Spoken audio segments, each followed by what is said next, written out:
Vamos falar sobre ligação gênica e depois a gente vai falar sobre alterações cromossômicas, tá?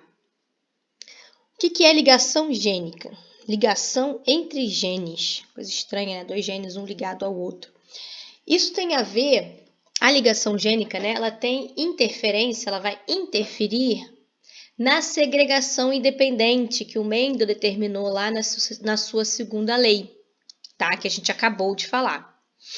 Mas mesmo a gente tendo acabado de falar, vou introduzir rapidamente a lei da segregação independente. É aquela lei que o Mendel descobriu quando ele fez os cruzamentos de híbridos para 2 características. Aí ele estudou lá cor e forma da semente, né? Nos cruzamentos de híbridos, ele queria saber se aquele indivíduo da geração F1, que era o de híbrido, né? Se ele poderia apenas doar gametas semelhantes aos que ele recebeu, né?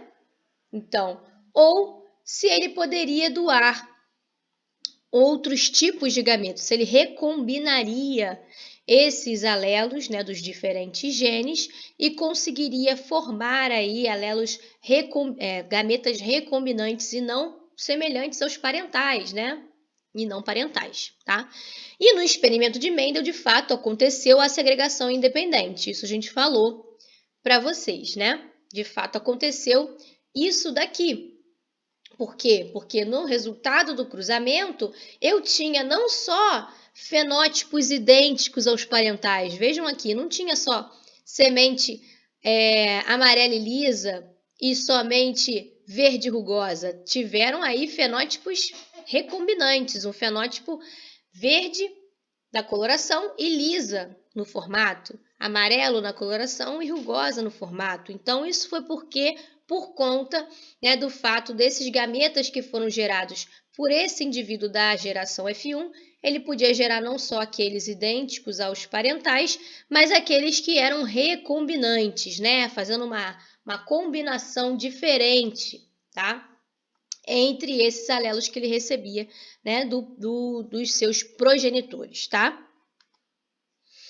E isso traz, né, todas essas questões que o Mendel trouxe, né, a gente tem esses padrões de herança que o Mendel observou, são explicados pelos estudos dos cromossomos, né? Quando se descobriu os cromossomos, quando se descobriu que os cromossomos vinham em pares, vocês imaginam como que não foi abismado estavam lá os geneticistas ao entenderem, gente, estou entendendo tudo que o Mendel falou. Os fatores hereditários vêm em pares, os cromossomos estão em pares. Não é isso que acontece. Então, existe uma base cromossômica desses padrões de herança, né? E aí, justamente, eu gosto dessa figura porque ela traz um resumo e correlaciona aquilo que a gente estudou aqui, falando do Mendel, né? Então, nós tínhamos os fatores lá do Mendel, né? O azão para uma determinada característica, o azinho para outra característica, são os alelos, né, que estão aqui presentes no par nosso de homólogos. Se o cara é heterozigoto, quer dizer que em um cromossomo que ele recebeu da mãe, ele tem um alelo, e no outro cromossomo que ele recebeu do pai, ele tem um alelo diferente, por isso que ele é um heterozigoto, tá? Se ele tivesse recebido alelos idênticos, ele seria um homozigoto. Então, a gente tem lá, esse par de fatores é por conta do par de homólogos nosso, né? Aqui ele está mostrando esse par de cromossomos homólogos já duplicado. Vejam, estão com 2 cromátides, tá? E aí vai acontecer aqui com esse par de homólogos o processo de separação deles, tá? Na meiose, na anáfase 1 da meiose, tá? E aqui está sendo demonstrado a questão da segregação igual. Bom, a segregação é igual entre os alelos de um mesmo gene, o Azão segrega da mesma forma que o Azinho, porque quando eu for gerar os meus gametas, eu dividi, separei, esse cromossomo da mãe vai para um lado, esse cromossomo que veio do pai vai para o outro lado. Então, eu gero gametas na mesma proporção, com o Azão e com o Azinho, tá? Por isso a segregação igual acontece.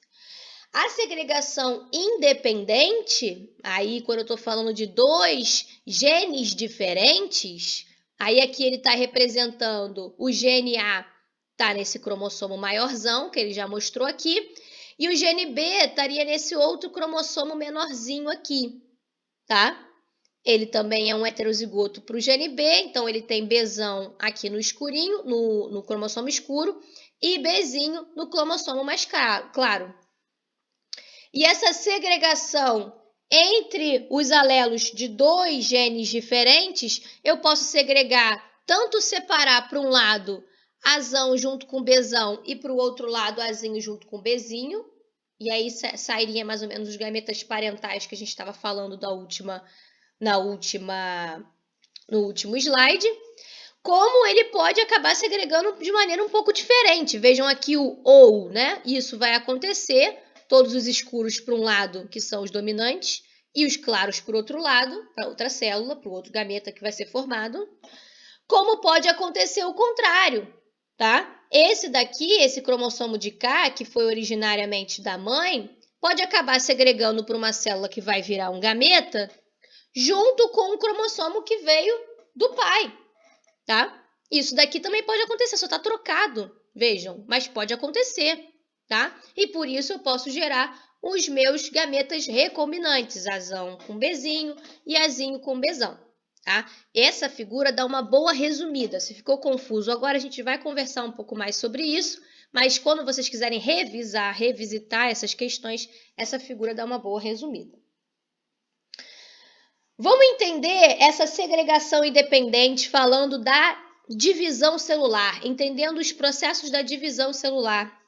Aí, para formar os gametas, a gente precisa da divisão celular do tipo meiose, não é verdade? Para chegar lá em ter apenas um conjunto de cromossomos, né? Apenas um conjunto de cromossomos, e não dois, que é o 2N, que é a célula normal. Tá? Então, tem que passar por dois processos de divisão, a primeira divisão meiótica e a segunda divisão meiótica, para eu chegar nos meus gametas, tá? O que eu estou querendo dizer com vocês aqui em relação à segregação independente é que na primeira etapa, na hora de segregarem, na fase 1, como está sendo mostrado aqui, né? Eu tenho duas possibilidades. Vejam bem, eu tenho esse par de cromossomos aqui, que são os roxinhos, lilás, né? São provenientes da mãe, vamos dizer. E esses verdes são provenientes do pai, tá? O pai doou esse par aqui e a mãe doou esse aqui, tá? Para gerar esse indivíduo, tá? Que foi aqui gerado. Beleza. Não, desculpa, deixa eu falar. Ih, eu falei errado, ao contrário. Vamos lá. Aqui, a gente tem uma célula. Vamos recomeçar. Desculpa, pessoal. Tá no final do ano, a gente tá com a cabeça já maluca. Não é em relação à cor, tá? Pai e mãe vai ser em relação a claro e escuro, tá? Vamos lá. Temos uma célula aqui, que ela tem um 2N igual a 4, tá? Vamos para simplificar a nossa vida. Ela só tem aí 2 pares de cromossomos, tá? Por isso que o 2N dela é igual a 4. O N dela é igual a 2. São 2 cromossomos, tá? O cromossomo verde e o cromossomo roxo, tá? Sobre esse o cromossomo 1 e 2, aqui eu tô chamando de o verde e o roxo, tá? No cromossomo roxo, eu tenho o meu gene A. No cromossomo verde, eu tenho o meu gene B, tá? Para formar esse indivíduo diploide, que tem um par de cada um desses cromossomos, a mãe doou um gameta Azão, Bzão, que são esses cromossomos escuros. E o pai, né, ou a mãe ou o pai, né, e o outro progenitor doou esse gameta Azinho, Bzinho, que são esses cromossomos mais claros, tá? Assim, a fecundação desse gameta de K com esse daqui que formou esse indivíduo que é um de híbrido, um Azão, Azinho, Bzão, Bzinho. Vejam que ele tem esses alelos aqui, tá? O que eu quero mostrar para vocês é que existem duas formas com que esses cromossomos vão segregar para poder chegar nas possibilidades de gametas que esse indivíduo pode ter, que a gente já sabe que são os gametas Azão, Bzão, Azinho, Bzinho, Azão, Bzinho e Azinho, Bzão, tá? Para que aconteça essas duas possibilidades, isso tem a ver com o arranjo desses cromossomos na hora da primeira divisão, tá? Isso tem a ver com o arranjo desses cromossomos na hora da primeira divisão. A primeira divisão meiótica é a mais importante, porque é o momento que a gente separa os cromossomos homólogos, tá? O par de homólogos. Na segunda divisão, a gente só está separando cromátide irmã, uma idêntica à outra. Na primeira divisão meiótica, relembrem lá, a gente está separando o par de homólogos. Então, para acontecer essa primeira divisão, os parezinhos de homólogos eles têm que ficar um de frentezinho para o outro, tá? Eles se aproximam, dão um abracinho, que a gente chama de crossing over, ou recombinação, né, homóloga, e depois eles se separam, tá? A gente já vai falar de crossing over, mas ignore o crossing over por enquanto. Aqui, então, é o que está acontecendo, ó, vejam, aqui o nosso par roxo, lilás, tá um de frente para o outro, direitinho, certinho, para poder ser puxado para cá um deles e o outro para o outro lado, para serem separados, né? A separação vai acontecer aqui, tá? Esse arranjo aqui, dessa forma com que os cromossomos se colocaram, o que a gente tem desse lado de cá? Nós temos os cromossomos herdados da mãe, Azão, Bzão, desse lado de cá, e os cromossomos herdados do pai, desse lado de cá. Quando eu separar, eu vou gerar gametas Azão, Bzão e gametas Azinho, Bzinho. Eu vou gerar gametas que vão estar Azinho, Bzinho, exatamente o que o pai doou, e do outro lado exatamente o que a mãe doou, gametas, então, parentais. Mas, na hora de ter esse rearranjo de cromossomos para os pares se juntarem no meio da célula, isso é aleatório, pessoal. Por quê? O que não é aleatório é como eles vão parear, né? Vai sempre parear o roxo com roxo, o verde com verde. Cromossomo 1 com cromossomo 1, cromossomo 2 com cromossomo 2. O seu com o seu par. Só que, ó, vejam, o cromossomo roxo está aqui pareado com ele, dessa maneira. Mas aqui, ó, eu troquei a posição dos cromossomos verdes. E aí, desse lado de cá, eu tenho um cromossomo doado pela mãe e do lado dele está o cromossomo doado pelo pai. Vai ser segregado aqui junto com esse da mãe. E o contrário vai estar do outro lado. Vou ter o cromossomo do pai aqui e o cromossomo da mãe aqui. Ao contrário, o cromossomo do pai aqui e o cromossomo da mãe aqui, sendo segregado para esse lado. E aqui eu vou estar gerando gametas Azão, Bzinho de um lado e Azinho, Bzão do outro, diferentes daqueles que os pais doaram, por isso recombinantes. Houve aí uma recombinação, uma combinação diferente. Professor, o que determina se vai acontecer isso ou isso? É aleatório. A frequência com que vai acontecer isso ou isso é a mesma, porque é completamente aleatório, tá? Só retornando aqui, nessa opção, só para vocês verem, nessa opção aqui, teve esse arranjo, sofreu a primeira divisão, só para visualizar, tá? Na fase 1. Puxou para cá os cromossomos com alelos Azinho e alelos Bzinho, e para cá, alelos Azão e Bzão. Cheguei na minha primeira divisão meiótica. Depois, na segunda divisão meiótica, é separação de cromátide irmã. Cromátide irmã tem sempre o mesmo, né? O mesmo alelo que está aqui vai estar aqui, porque eles são uma cópia da outra. Nossa DNA polimerase que fez essa mágica aqui acontecer, né? Então, beleza. Tive aqui na segunda divisão meiótica, gerei 4 gametas a partir dessa célula, que é uma célula de híbrida, Azão, Bzinho, Azão, Azinho, Bzão, Bzinho. Gerei 4 gametas, sendo que esses gametas eu gerei 2 Azão, Bzão e 2 Azinho, Bzinho. Então, vejam que partindo da mesma meiose, eu não gero os 4 tipos de gameta, tá? Com esse arranjo, eu vou gerar gametas parentais. Com esse outro arranjo em que eu troquei, lembra que é a posição dos verdes, eu puxei para o lado de cá Azão, Bzinho, para o outro lado Azinho, Bzão.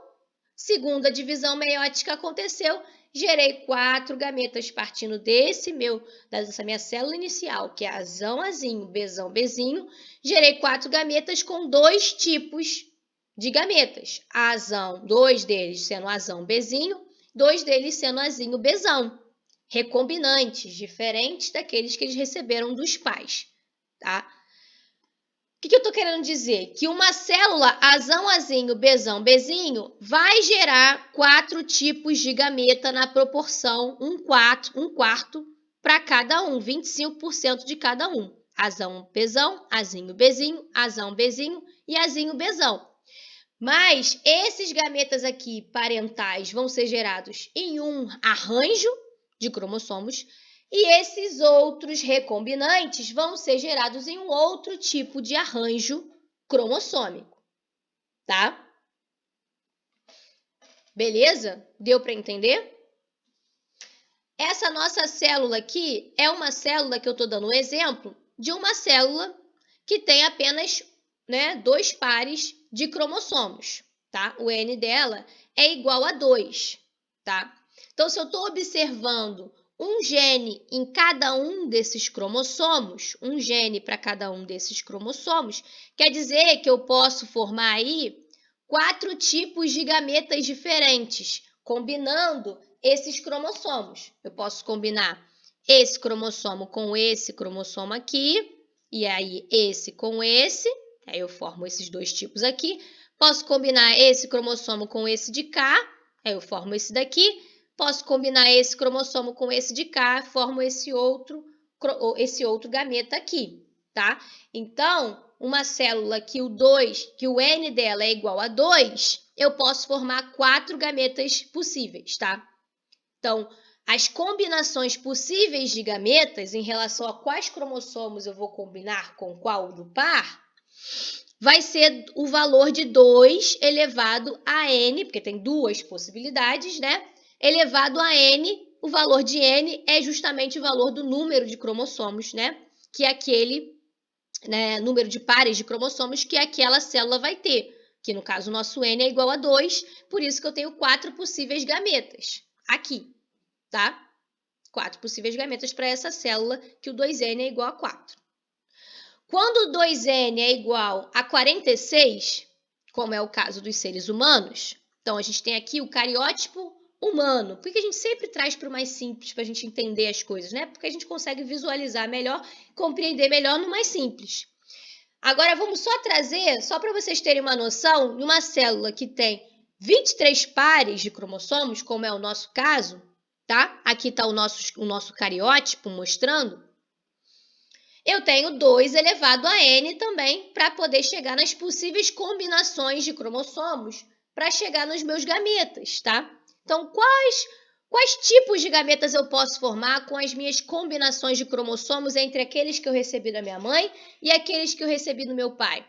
2 elevado ao n, o nosso n é 23, não é 2, como o caso anterior, e isso dá mais de 8 milhões de combinações possíveis de gametas. Tá? Então, quando a gente fala de variabilidade genética de indivíduos que fazem reprodução sexuada e trazem essa questão do diploide, que recebeu um cromossomo do par da mãe e o outro cromossomo do par do pai, isso traz uma variabilidade genética, porque a possibilidade de gametas que eu vou formar combinando os cromossomos que eu recebi do meu pai e da minha mãe são inúmeras. São mais de 8 milhões possíveis combinações entre esses cromossomos do pai e da mãe, tá? Para depois eu doar isso para a minha próxima prole. O indivíduo com o qual eu estiver realizando o meu cruzamento para chegar na minha prole também vai ter milhões de possibilidades de gametas para poder unir um ao outro e formar a nossa prole. Tá? E prole essa que para formar os seus gametas vai recombinar os meus cromossomos com os cromossomos do seu progenitor, tá? Então, entendam que a variabilidade genética vem disso também, dessa recombinação entre os cromossomos, tá? Isso fora o crossing over, que a gente já vai falar. Então, vamos lá.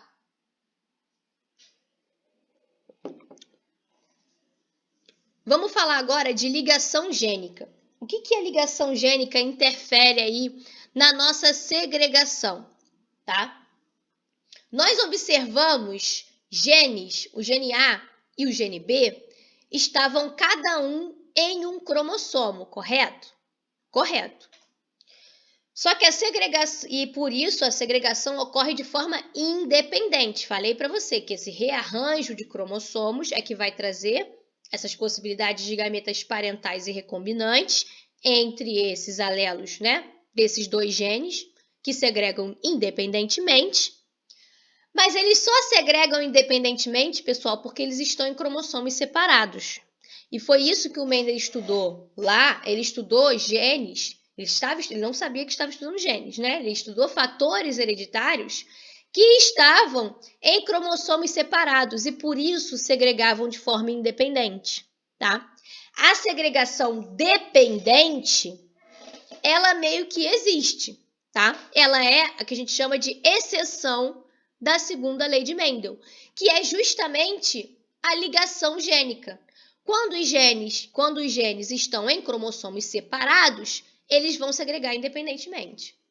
Quando eles estão no mesmo cromossomo, aí eles estão nessa condição que a gente chama de ligados. São genes que estão ligados. A ligação gênica acontece, tá? Por quê? Porque a gente sabe que os nossos cromossomos têm vários genes, cada um deles, tá? A gente não tem um gene, um cromossomo tem apenas um gene? Não, tem diversos genes. A gente já sabe disso, que é uma molécula de DNA bem longa e os genes são trechos dessa molécula, né? Que tem lá a sua região promotora, codificadora de RNA e terminadora, tudo aquilo que a gente conversou no último módulo, tá? Então, cada cromossomo tem mais de um gene. Então, isso quer dizer que os genes que estão no mesmo cromossomo, eles estão ligados. E quando eu falo ligados, é porque eles estão na mesma molécula de DNA. O gene que está no cromossomo 1 e o gene que está no cromossomo 2 não estão na mesma molécula, estão no mesmo genoma, porque o nosso genoma é isso aqui tudo, mas não estão na mesma molécula, tá? De DNA. Dois genes que estejam no mesmo cromossomo, no cromossomo 1, estão na mesma molécula de DNA e, portanto, ligados um ao outro, tá? Por isso que a gente chama dessa maneira. E por que eles não segregam de forma independente, professora? Bom, porque eles vão ter uma tendência a segregar os alelos em conjunto. Então, se eu tenho o gene R e o gene L no mesmo cromossomo, ó, tá vendo? Tá no mesmo cromossomo. Aí eu tenho um indivíduo que é Rzão, Lzão. Rzão, Rzão, Lzão, Lzão.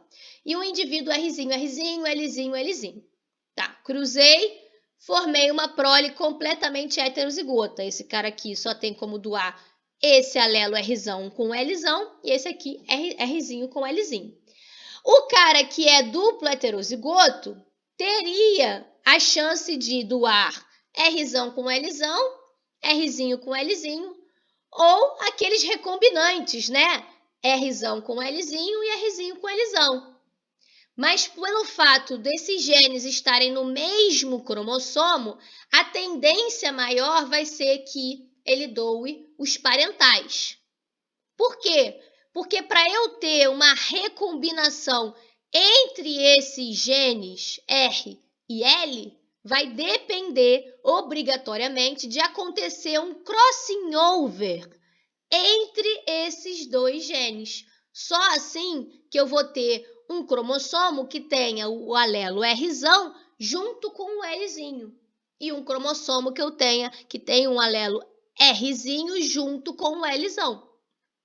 Não é um rearranjo como o anterior, que acontece e acontece de forma aleatória e com a probabilidade idêntica.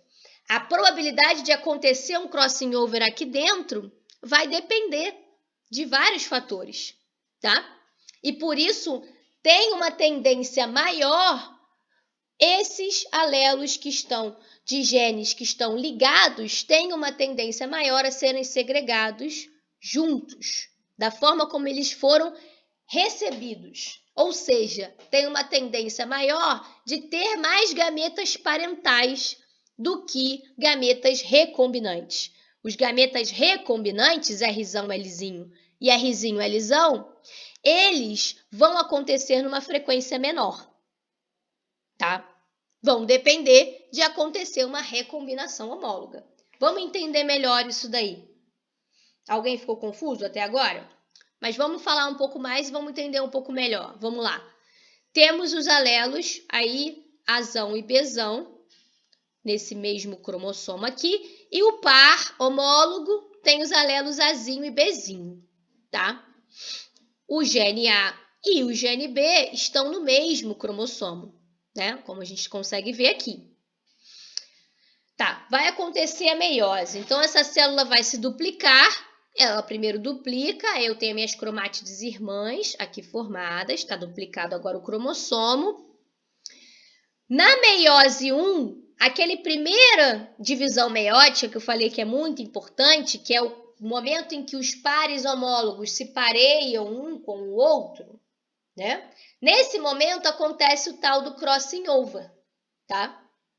Então, vamos supor que aconteceu o crossing over.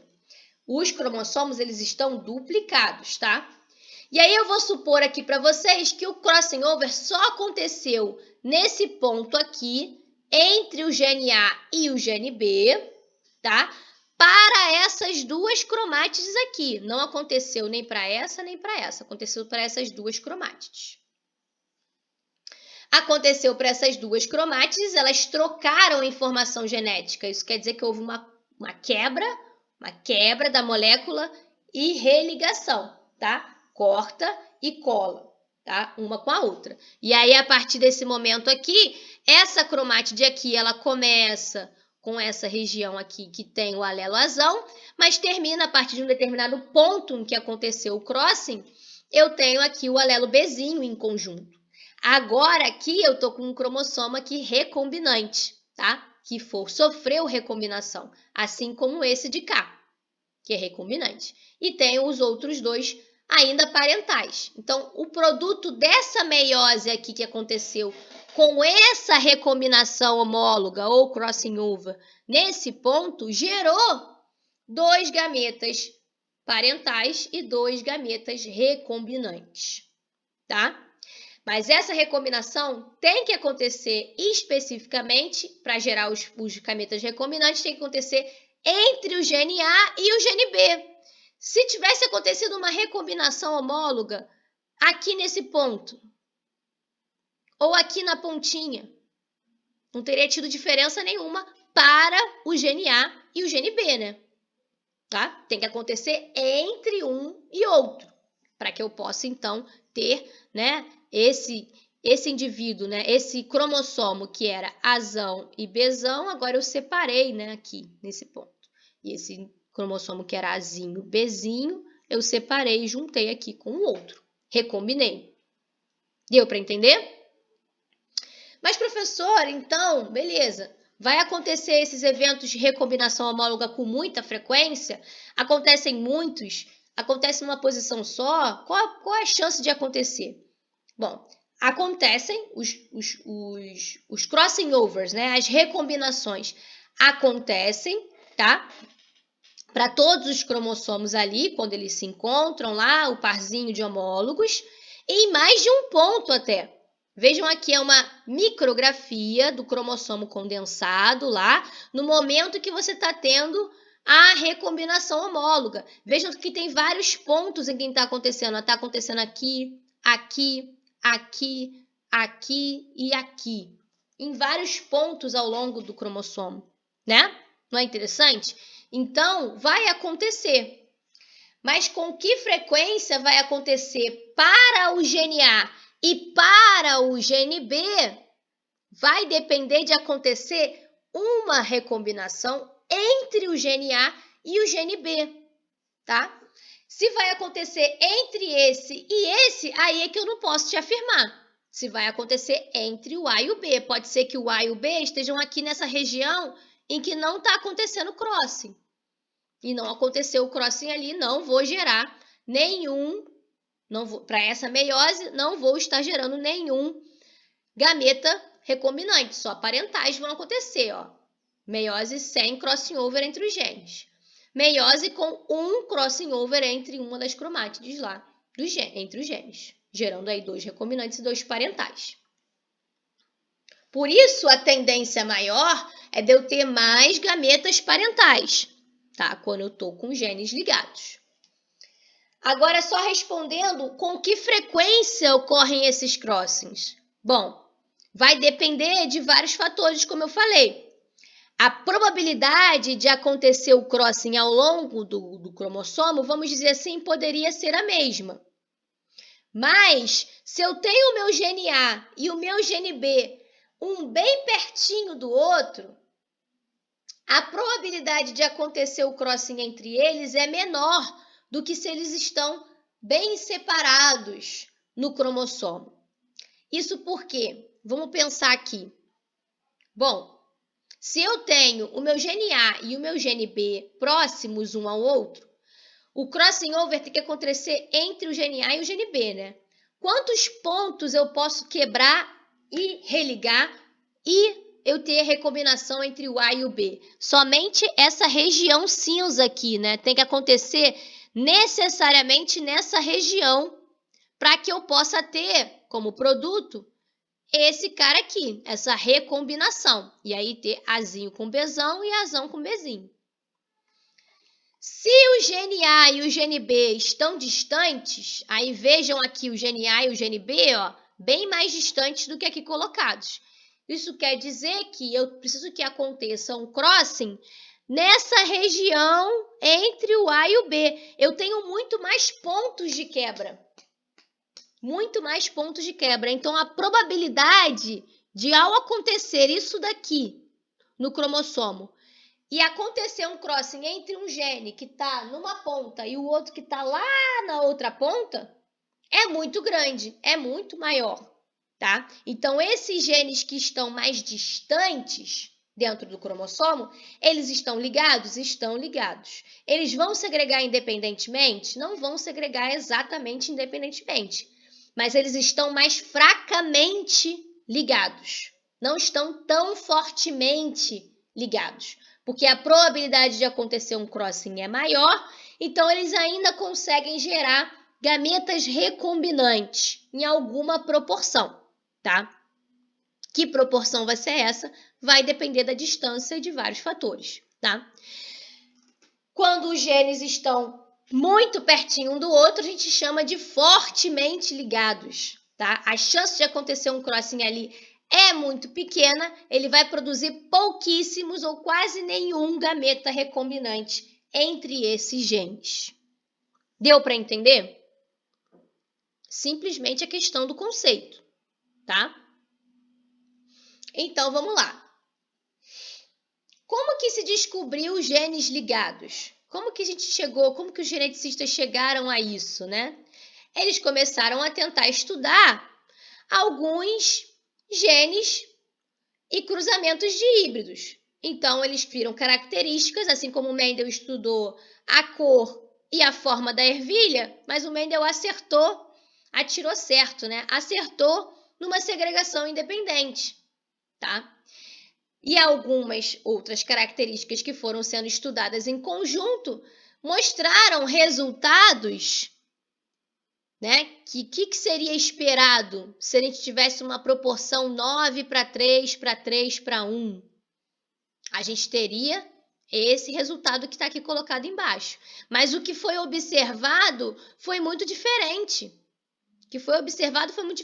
Para esses dois grupos aqui, para as flores vermelhas, nesse caso aqui, né? A cor da flor e a forma do pólen. A cor da flor pode ser vermelha ou branca e o pólen pode ser longo ou ele pode ser curto, tá?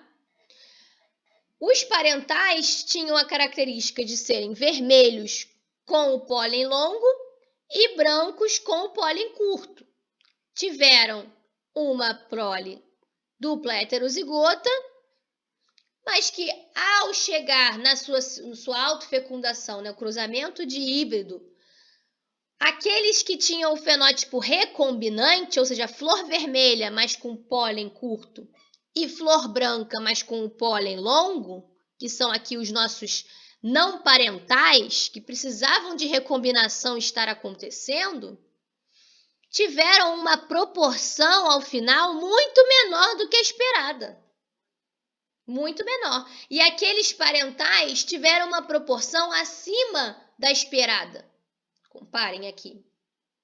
Então, essa tendência de ter mais parentais na prole, ou seja, de gerar gametas mais parentais, mais daqueles tipos parentais, uma segregação que não é independente, quer dizer que esses genes R e L estão no mesmo cromossomo. Estão no mesmo cromossomo. E para chegar nesses caras aqui, precisam da recombinação homóloga, do crossing over entre os dois genes, que acontece uma frequênciazinha lá. Que frequência vai ser essa? Deve ser calculado com várias outras coisas mais detalhadamente que eu não vou trazer aqui para vocês. Mas o importante é vocês saberem isso, que a ligação gênica vai interferir na proporção fenotípica dessa prole, tá? E a gente vai ter mais daqueles parentais do que os recombinantes. Por quê? Porque a minha segregação não vai ser independente. Deu para entender? Até aqui? Aí vamos relembrar o nosso cariótipo humano com os nossos 23 pares de cromossomos. E aí eu falei para vocês que tinham mais de 8 milhões possíveis de combinações que a gente vai fazer entre os cromossomos que a gente tem para poder gerar os nossos gametas. Temos mais de 8 milhões possíveis gametas que podem ser formados combinando, simplesmente combinando. Se vai ser o cromossomo 1 vai ser da minha mãe, o cromossomo 2 vai ser do meu pai, o cromossomo 3 vai ser do meu pai também, o cromossomo 4. E essas combinações dão mais de 8 milhões de possíveis combinações. Agora, além disso, esses cromossomos que a gente vai chegar ao final desses gametas, antes deles serem separados, eles se juntam um ao outro, ó, o nosso cromossomo, o nosso par homólogo, junta um ao outro antes da primeira divisão meiótica e ocorre recombinação entre eles dois, para depois gerar esse gameta. Então, a gente não chega ao final com gametas, né, em que esses cromossomos são idênticos àqueles que a gente recebeu. Se esse aqui é o que foi recebido da mãe e esse aqui foi recebido do pai, dessa maneira, e é assim que eu vou passar para frente? Não, eu tenho a recombinação homóloga, eu tenho o crossing over acontecendo, que vai acontecer em pontos que vão depender. Esses pontos que vão estar acontecendo vão ser vários deles, tá? E tem uma aleatoriedade dentro disso também. Então, o crossing over traz mais variabilidade ainda, porque vão ser 8 milhões, mais de 8 milhões de possíveis combinações de gametas, em que esse gameta está lá com o seu cromossomo 1, que tem pedaços do cromossomo que você recebeu da mãe e pedaços do que você recebeu do seu pai. Ou seja, ele não é nem igual ao da sua mãe, nem igual ao do seu pai. Ele é uma combinação dos dois, por conta da recombinação homóloga do crossing over. Mais variabilidade ainda, mais variabilidade genética acontecendo. Deu para entender por que todo mundo é único? Agora? A não ser os que são, geneticamente falando, né? A não ser os que são gêmeos univitelinos. Se não fosse, o Tiago perguntou, se não fosse a recombinação, ficaria mais difícil quantificar os genes, por exemplo, os tons de pele. Olha, eu entendo o que você quer dizer, né? Os tons de pele, como eu falei, são vários genes, né, que estão interagindo para chegar num fenótipo quantitativo, né? Beleza, acontece, você recebe do seu pai e da sua mãe um conjunto lá de alelos para esses genes que determinam a coloração da pele. Para você gerar a sua prole, você recombina o par que você recebeu da mãe e do que você recebeu do pai para poder gerar a sua prole, tá? Então, existem aí combinações possíveis. Se isso vai interferir, eu não consigo te dizer exatamente, Tiago, porque eu não sei se esses genes que determinam a coloração da pele, se eles são no mesmo cromossomo, se eles são em cromossomos separados, quantos são, eu não sei nem exatamente dizer para vocês quantos são. São vários, tá? Mas eu não sei te precisar quantos genes estão associados, tá? E se eles vão estar no mesmo cromossomo ou não. Se eles estiverem no mesmo cromossomo, aí você vai ter aí essa frequência para chegar no final, é que provavelmente vai ter uma tendência a ter mais dos parentais do que dos recombinantes, tá?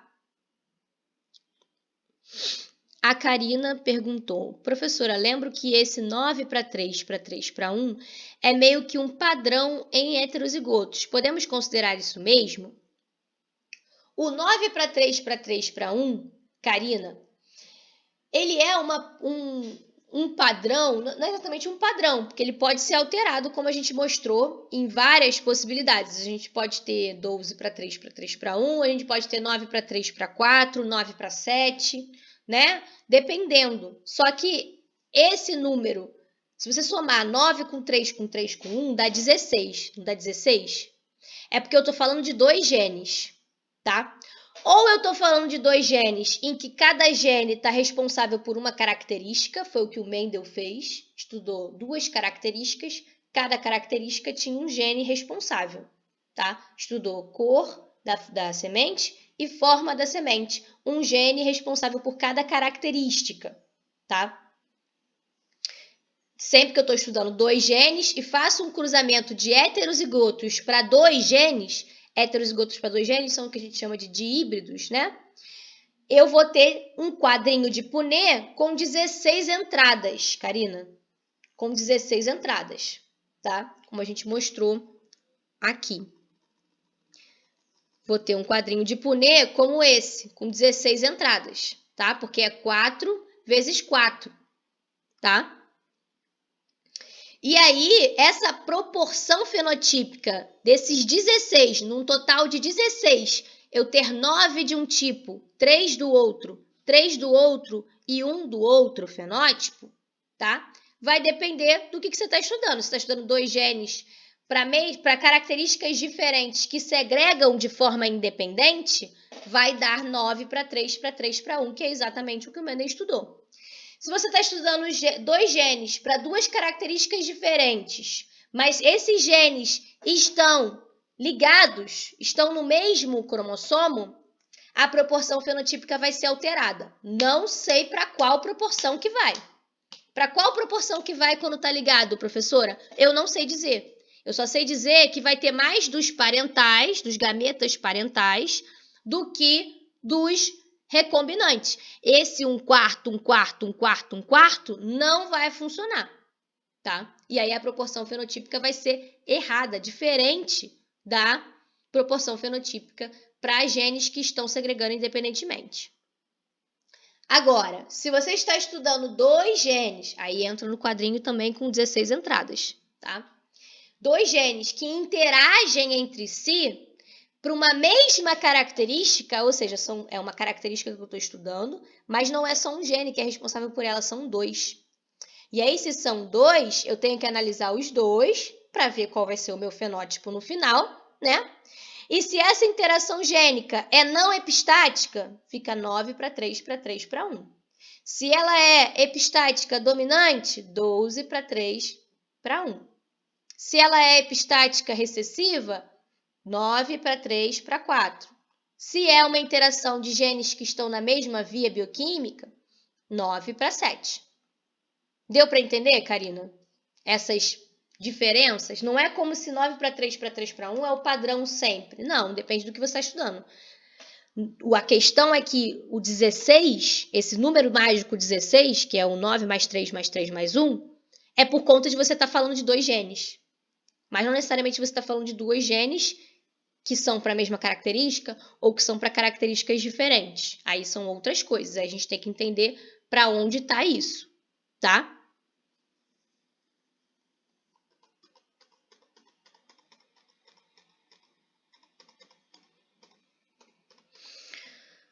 Beleza. terminamos essa parte de ligação gênica, agora a gente vai falar um pouquinho de alterações cromossômicas. E aí tem um pouco a ver também com divisão celular, e como a gente já viu isso agora, reviu um pouquinho, eu vou trazer aqui para vocês. O que a gente vai falar de alterações cromossômicas? Aqui é o ponto em que a gente vai estudar as tais mutações cromossômicas. A gente falou de mutações no último módulo, mas a gente quis falar mais das mutações de ponto, que eram alterações em um par de base ou em alguns pares de base adjacentes, né? Mutações gênicas, a gente estudou bastante, tudo mais. Mas eu falei para vocês que tinham as mutações cromossômicas, em que você tinha uma alteração em maior escala, né? Alterações em larga escala. E essas alterações cromossômicas é o que a gente vai estudar hoje, tá? Se eu altero um cromossomo inteiro ou pedaço de um cromossomo, eu não estou alterando um gene ou uma posição específica lá do DNA. Eu estou alterando vários genes, né? Múltiplos genes, porque a gente sabe que temos muitos genes em cada cromossomo, tá? Esses tipos de mutação acontecem, tá? São mutações em uma escala maior. Tá? E são responsáveis por 50% dos abortos espontâneos acontecem porque eu fiz uma alteração ali cromossômica que gerou um zigoto deletério, que não vai seguir com o seu desenvolvimento, tá? E as alterações cromossômicas, elas são separadas em estruturais e numéricas, tá? Vamos falar primeiro das numéricas. Como que eu altero numericamente? Bom, quer dizer que eu não alterei a estrutura, mas eu altero o número de cromossomos, tá? Nós temos 23 pares de cromossomos no nosso, essa é a nossa condição genética, né? Que se não houver nenhum tipo de alteração cromossômica, numérica, se eu alterar, né, de alguma forma eu fazer uma alteração cromossômica numérica, eu vou ter esse número de cromossomos alterado. Ou eu vou alterar um conjunto inteiro de cromossomos, posso alterar um conjunto inteiro de cromossomos, ou seja, eu tenho 2 pares, né? Eu tenho um par para cada um dos 23, né? Então, eu tenho 23 pares normalmente. E se eu não tiver impar, se eu tiver 3 conjuntos, 3 vezes 23 e não 2 vezes 23, né? Eu tenho uma alteração no número de cromossomos e no conjunto completo, tá? E esse tipo de alteração a gente chama de euploidia aberrante, tá? É uma euploidia, ploidia vem de conjunto de cromossomos, né, vem do conjunto inteiro, então eu tenho uma euploidia aberrante porque eu tenho um conjunto a mais ou a menos, tá? Em humanos, e aí a parte de alterações cromossômicas eu vou tentar trazer sempre para humanos, em humanos é possível a gente ter 3 conjuntos no lugar de 2, tá? E isso deve-se normalmente a uma fecundação de 2 espermatozoides fecundando o mesmo óvulo, tá? E aí por isso eu acabo tendo 3 conjuntos, tá?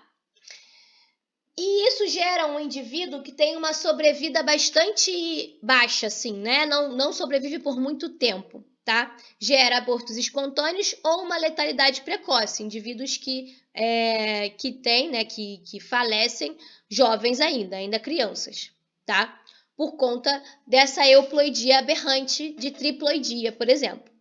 Monoploidia, que é a perda de um conjunto, isso nunca foi reportado em humanos, não é possível. É o que a gente imagina que não seja possível, né? Viável você ter apenas um conjunto. Muito por conta dos alelos letais, né? Vamos lá. E aí nós temos a opção de termos aí alterações numéricas em uma parte dos conjuntos. Isso sim é mais viável, tá? Isso sim é muito mais viável para o indivíduo ainda ser um indivíduo viável, mesmo com essa alteração em parte desse conjunto, tá? A trissomia do 21 é um exemplo, tá? Eu alterei uma parte desse conjunto, né? Alterei só lá no cromossomo 21, eu tenho um a mais. Quais Quais são as principais causas, né, da aneuploidia, de você alterar uma parte, né? Eu falei da alteração do conjunto inteiro, que seria dupla fecundação, né, acontecendo no mesmo óvulo. Agora, qual a causa para aneuploidia? Uma parte desses cromossomos não, né, estarem a menos ou a mais no número total, tá? Isso acontece por erros aí durante a meiose, que são chamados de não disjunção. A disjunção é a separação dos cromossomos homólogos ou das cromátides irmãs. Tendo uma não disjunção, na primeira divisão meiótica ou na segunda divisão meiótica, eu vou ter um conjunto de cromossomos, né, diferente, que vai estar aqui sendo apresentado por alguns desses gametas a mais e outros gametas que vão receber a menos. Vejam aqui a não disjunção acontecendo na primeira divisão meiótica, que é a separação dos cromossomos homólogos, né? Dos cromossomos homólogos. Então, esse par aqui separou normalmente e esse par maior não se separou normalmente, teve uma não disjunção. Por um lado, foram os dois pares que gerou essa célula aqui, intermediária aí na meiose, e essa célula de cá ficou sem nenhum indivíduo, sem nenhum cromossomo desse par, tá? No final, essa célula aqui, né, vai separar as cromátides irmãs, né? Vai ter a separação das cromátides irmãs. Esses dois gametas vão ter um número N, né? O N seria o total de pares de cromossomos. O N aqui seria 2, né? 2 pares de cromossomos que essa célula normalmente teria. Só que ela tem um N menos 1. Tem somente um cromossomo, era para ter 2. Aqui, por outro lado, que foi onde recebeu o duplo par, né, de cromossomos, aqui eu vou ter um N mais 1, tá? E qual é o problema disso? Se eu ver esse gameta aqui, que agora, ao invés de ter um cromossomo de cada par, ele tem um desse par aqui e tem 2 desse outro par. Se esse gameta for fecundado por um gameta normal, que tenha um de cada um, o que eu vou ter aqui no final? Uma trissomia, né, desse cromossomo maior, tá? E o menor vai estar na dosagem normal, esse daqui eu vou estar em trissomia. A trissomia acontece assim. A monossomia, que também é possível e acontece também, monossomia de alguns cromossomos, acontece porque esse gameta que está com N menos 1 foi fecundado por um gameta normal e vejam aqui, para o cromossomo maior, eu tenho apenas 1 e não 2 dele. Então, eu tenho uma monossomia, tá? E se a não disjunção acontecer na segunda divisão meiótica, aí aconteceu aqui na separação das cromátides irmãs para uma das células. Então, para outra, aconteceu tudo normal. Então, no final, esses gametas gerados, eu vou gerar 2 gametas normais e 2 gametas em que um deles vai ser um N mais 1 e o outro um N menos 1, tá? Diferente da não disjunção na primeira divisão meiótica, que afeta todos os gametas. Vamos dar exemplos agora de aneuploidias, tá? Mais comuns em seres humanos, tá? A mais comum é a síndrome de Down, tá? Uma condição genética em que eu tenho a trissomia do 21. Eu tenho 3 cromossomos 21, ao invés de 2, tá? Mas, professora, o que isso altera, né? Qual é a questão de eu ter mais um cromossomo 21? Isso altera e bastante, tá? É um tipo de mutação cromossômica. Eu alterei em número o número de cromossomos ali, 21, tá? As características dessa condição genética mais comum estão aqui colocadas, tá? São diversas características, a gente conhece muito bem, né? Várias características que indivíduos que têm essa condição genética vão ter, tá? Não é uma doença, a doença pode ser o que eles vão desenvolver, uma cardiopatia, por conta, né, dessa condição genética ser mais suscetível a ter essa cardiopatia, etc., esse tipo de coisa, mas é simplesmente uma condição genética. Minha condição genética, eu tenho 23 pares de cromossomos. Ele tem lá os 23 pares, mas tem mais um cromossomo em relação ao cromossomo 21, tá? Outra aneuploidia comum em ser humano é a síndrome de Turner, tá? A síndrome de Turner, ela na verdade, não é uma trissomia, é uma monossomia, né? E aí, uma monossomia do cromossomo sexual X. É o único tipo de monossomia que se tem notícia, vamos dizer assim, né? Então, a gente imagina que não é possível, né? Não é viável uma monossomia para os nossos cromossomos autossômicos, tá? Não torna o indivíduo aí viável. Mas uma monossomia do cromossomo sexual X é possível, tá?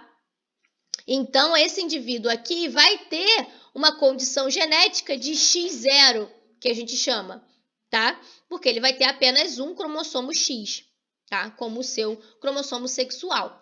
Também tem uma série de características associadas a essa condição genética, morfológicas, tá? Normalmente é uma condição, né, que é descoberta mais próxima da puberdade, já que esse indivíduo, nessa condição genética, não vai menstruar, né? Não vai menstruar, isso vai ser investigado e é ali que se descobre, né, normalmente, esse tipo de condição genética de síndrome de Turner, tá? Já a síndrome de Klinefelter seria a trissomia ou tetrassomia, tá? 3 ou 4 cromossomos sexuais ao invés de um par, tá? Então, a gente tem a possibilidade de ter o indivíduo com a condição XXY ou XXXY, tá? Uma série de características também estão associadas a essa condição genética, tá? Algumas características que são mais associadas ao sexo biológico feminino vão estar presentes nesses indivíduos também, como as mamas um pouco mais desenvolvidas e etc, tá? São aí indivíduos com essa condição genética da síndrome de Klinefelter. E temos agora, né, falamos então das alterações, das aneuploidias, né, principalmente, falamos da euploidia aberrante também, que são alterações numéricas. Então, no número de cromossomos, ou eu tenho um conjunto a mais, ou eu tenho uma parte do conjunto a mais ou a menos, tá? Mas existem as alterações cromossômicas que são estruturais. Eu não altero o número de cromossomos. No final, o número de cromossomos é o mesmo, mas eu altero a estrutura desses cromossomos, tá? É um tipo de mutação em larga escala dentro daquele cromossomo que vai afetar vários genes. Também diversas desses tipos de alterações são viáveis em humanos, já vou dar os exemplos. Mas primeiro vamos entender quais tipos de alterações estruturais acontecem nos cromossomos. Pode acontecer o evento de deleção, tá? Pode acontecer a deleção de um pedaço desse cromossomo, tá? O que altera a dosagem gênica, né? E por isso que eu chamo de rearranjo não balanceado. Isso daqui são todos tipos de rearranjos entre os cromossomos. Não balanceado quer dizer que no início eu tinha, né, uma dosagem de uma parte aqui azul, um pedaçozinho aqui rosa e um pedacinho aqui amarelo. Quando eu tenho a deleção desse pedaço rosa, eu tenho uma alteração na dosagem gênica. Eu não tenho mais esses genes que estavam aqui presentes, tá? Da mesma forma, eu altero a dosagem gênica quando eu tenho uma duplicação de um pedaço do cromossomo. Então, agora eu tenho duplicado esses genes aqui que estavam presentes, também altero a dosagem gênica, né? A dosagem daqueles genes que estão ali presentes, não balanceado, tá? Quando eu tenho os rearranjos do tipo inversão e translocação, vejam, no final o produto, eu não altero a dosagem gênica, tá? Normalmente, não geram consequências para aquele indivíduo. Podem gerar consequências para a prole do indivíduo mais do que para o indivíduo em si, porque eu não alterei a dosagem gênica, os genes estão ali, tá? Eu tenho a inversão, vejam que essa parte aqui, né, desse cromossomo é como se ela tivesse sido quebrada, cortada e religada, mas de forma invertida, tá? A translocação é justamente o que o nome diz. Eu transloco um pedaço desse cromossomo para outro que não é homólogo, porque translocação entre cromossomos homólogos seria até o nosso crossing over. Translocação recíproca entre cromossomos homólogos é o crossing over. Mas entre cromossomos que não são homólogos. Então, vejam, esse cromossomo aqui não é homólogo a esse. Um é o A e o outro é o B, tá? Cromossomo 1 e cromossomo 2. E aí eu tive uma translocação, nesse caso aqui, recíproca, em que esse pedaço aqui desse cromossomo veio para cá, para esse, e o pedaço de cá desse cromossomo veio para cá, no lugar aqui. E eu tive esse produto. A dosagem gênica é a mesma da anterior, por isso está balanceado o rearranjo, mas eu tenho aí uma translocação. Esse cromossomo de cá tem informação genética que era para estar nele e informação genética que era para estar em outro cromossomo, tá? Então, isso pode alterar aí nos gametas que esse indivíduo vai gerar. Normalmente não dá muita alteração para o próprio indivíduo. Vamos trazer exemplos aí de condições genéticas associadas a alterações cromossômicas estruturais. A gente tem a síndrome do Cri-du-Chat, tá? A síndrome do Cri-du-Chat, ela acontece por um tipo de deleção, uma alteração cromossômica, então, não balanceada, do tipo deleção, tá? No cromossomo 5, tá? Então, a gente tem o cromossomo 5 normal, que não passou por essa deleção, que é esse aqui, e após a deleção, tá? Então, eu tenho a deleção aqui acontecendo. Normalmente, as alterações cromossômicas estruturais viáveis que geram essas condições gênicas acontecem em um cromossomo do par, tá? Principalmente as não balanceadas, sendo mais viáveis, vai acontecer em um cromossomo no par e não dos dois, tá? Por isso que está sendo mostrado aqui o par, né, de homólogos do cromossomo 5, um deles não está deletado e o outro está deletado de uma parte, tá? E essa deleção aqui nessa posição do cromossomo 5 traz essa condição genética de síndrome do Cri-du-Chat, tá? Ou síndrome do miado do gato, tá? Também é chamado porque o choro dessas crianças, né, com essa condição gênica, se assemelha ao miado de um gato. Também tem aí características de microcefalia, estrabismo, orelhas displásicas, né, que são típicas dessa condição gênica, dessa condição genética. E aí nós temos a síndrome do X frágil, tá? Que é uma alteração que acontece no cromossomo X, também estrutural, que não balanceada, que é o do tipo duplicação, tá? A duplicação de regiões aí que estão no cromossomo X. Então, vejam aqui o cromossomo X, né, sem esse tipo de duplicação, e aqui estão sendo mostradas, tá? Os cromossomos X com essa partezinha aqui final, vejam, elas estão aí como se tivesse uma extensão maior do cromossomo X. Então, são essas duplicações dessa região terminal aí do cromossomo X, tá?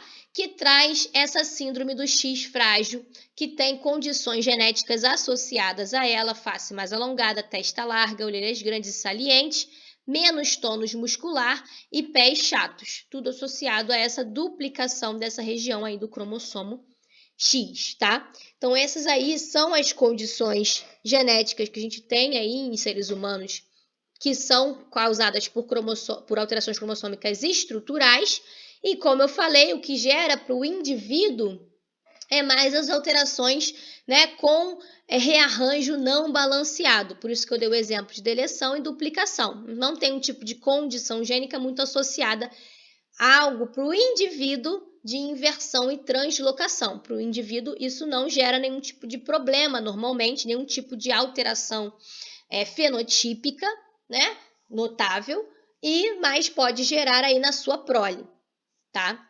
Chegar a gerar gametas desbalanceados que vão, né, poder gerar aí indivíduos com algumas alterações cromossômicas também, tá? Bom, pessoal, era isso que eu tinha para falar de alterações cromossômicas. Ninguém me perguntou nada nessa reta final, não sei se por cansaço, não sei se porque não estão aí. Mas tem alguma dúvida, alguma pergunta, alguma questão que queiram fazer? Um comentário? Gente, será que a minha internet caiu? Ah, tá digerindo ainda tudo. Estamos aqui, professora. Ah, tá bom. Beleza. Sempre fico na dúvida. Então, o Ava vai ficar fora do ar, mas eu coloco tudo no Classroom, Camille. Você tá no Google Classroom? Lá vocês vão ter todos os materiais para vocês não terem problema enquanto isso, tá? Enquanto o Ava estiver fora do ar. Vou colocar no Ave no Classroom a gravação da aula de hoje para vocês assistirem, para vocês reverem, e vou colocar o link para o estudo dirigido. Vão tentando fazer. Esse estudo dirigido ele é mais longo, mas tem muita questão múltipla escolha também, mais simples de responder. E vocês vão tentando fazer e trazendo as dúvidas para a próxima aula, que vai ser na primeira semana de janeiro. Já é a última aula, a gente vai falar das últimas questões sobre a parte de genética clássica e depois vamos tirar as dúvidas dos EDs, do ED 2.